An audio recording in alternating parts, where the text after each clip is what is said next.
Lincoln was a man, Lincoln was, his David Davis, who was probably as close, along with Joshua Speed, as close a friend as he had, said Lincoln was the most secretive man he ever knew. And Davis was his campaign manager in 1860, and subsequently nominated to the Supreme Court. It wasn't that Lincoln was a terribly private, very secretive individual who chose to have, like Franklin Roosevelt, arguably like Ronald Reagan, countless acquaintances, and no doubt lots and lots of people who thought they were his friend and with whom he was friendly, but not in the way that I think you and I think of as, he had no intimates, put it that way.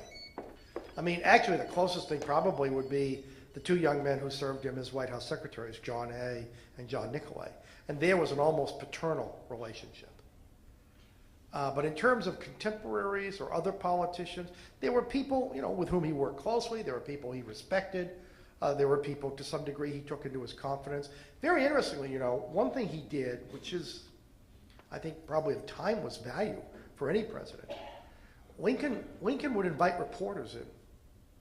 Lincoln liked to spend a lot of time with the press because he thought he could find out things from them that he couldn't find out anywhere else.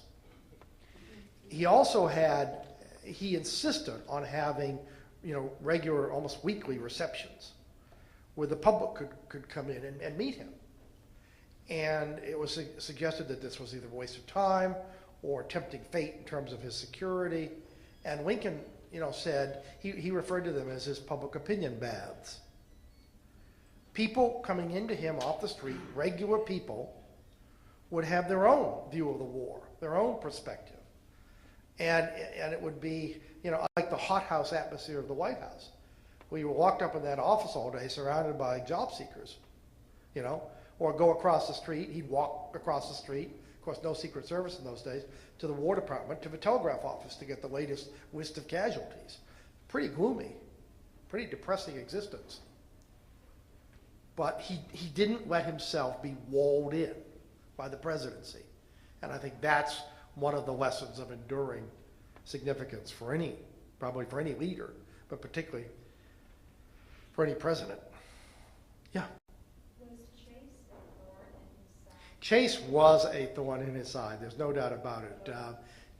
Salmon P. Chase wanted, with every breath he took, to be president of the United States. But he was so transparent that it made him clumsy. I mean, Lincoln was a very nimble tactician and strategist. I mean, he could dance rings around Chase. Chase just lusted like a big panting dog, and it was so transparent, and he was so clumsy. And so Lincoln, it was sometimes almost like a game, However, it must be said that Salmon Chase played a pivotal role. Salmon Chase was a brilliant Secretary of the Treasury. The United States was broke. And somehow Salmon Chase managed to finance the Civil War. Now, we had the first income tax in American history. We had the first paper currency in American history. So, I think most people give Chase high marks for his performance as Secretary of Treasury. They just don't give him high marks for his performance as a human being.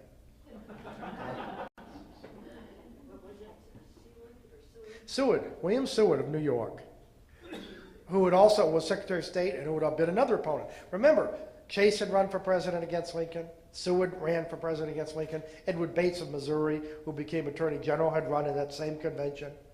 The surest way to get a job in the cabinet was to run against Lincoln, for president. Seward was Secretary of State, and I'm biased. I'm a Seward fan. I think Seward actually, Lincoln was very close to Seward. Seward made him laugh. The two men would sit and tell each other stories until tears rolled down their eyes. And each of them desperately needed that. And Seward, Seward was a short, hawk-nosed kind of guy. He bent over like Groucho Marx. And he was a sort of comical figure, looked like a great macaw. And he and Lincoln, it was sort of Mutt and Jeff. But they got over their initial animosity, and they became a real team. And Seward was a mainstay of that administration. Yeah. What about Lincoln's view of how to restore the South? Well, it evolved. It was, again, Lincoln was a pragmatist, so it was dynamic. I think it's probably broadly fair to say that on one hand, it was more magnanimous than many Northerners might like, but at the same time, it was attached with growing conviction to some kind of provision for black rights, including suffrage. And I don't think the two would have proved compatible in the post-war era. I mean, we'll never know. We know that Andrew Johnson tossed away, in many ways, the Northern victory. The North won the war and the South won the peace. And for that, he will burn in presidential hell. Impeachment was too good for Andrew Johnson. It took 100 years until another Southerner named Johnson made good on the promise of racial equality of his predecessor, who had also been murdered. But we don't know whether Reconstruction would have taken a different course. We can confidently predict that it would have been managed far more skillfully by a much more gifted politician and by someone with infinitely more prestige and moral authority than Andrew Johnson. One more? Yeah. What do you think the death of his child did to it? Well, you know, it's interesting to see the contrasting reactions of the Lincolns, because I think Mary Lincoln gets a bad press, and I think, you know, a lot of it's unfair. I mean, here's a woman who lost her mother, who lost 3 of her 4 sons, and who was committed to a mental institution by her 4th son, and of course saw her husband assassinated.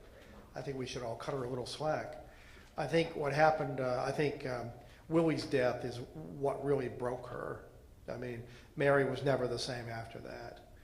And on the other hand, Lincoln, who grieved, he would every week, I think Willie died on a Thursday, and Lincoln every Thursday would go and sit, you know, in Willie's room.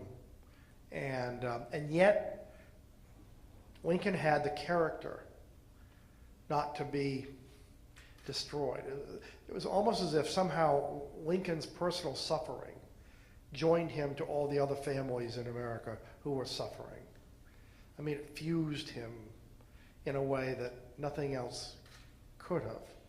So Lincoln went on and kept growing, I think, as a human being and as a leader. He became closer than ever to Tad. He wasn't very close, you know, to his older son, Robert Todd Lincoln. They were never close. Robert Todd was much more his mother's son, kind of stiff and formal, and well, remember famously Lincoln had said that, you know, God only needed 1 D and the Todds of Kentucky needed 2. And I think his elder son inherited more of his mother's temperament than he did of his father. Thank you very much. Appreciate it.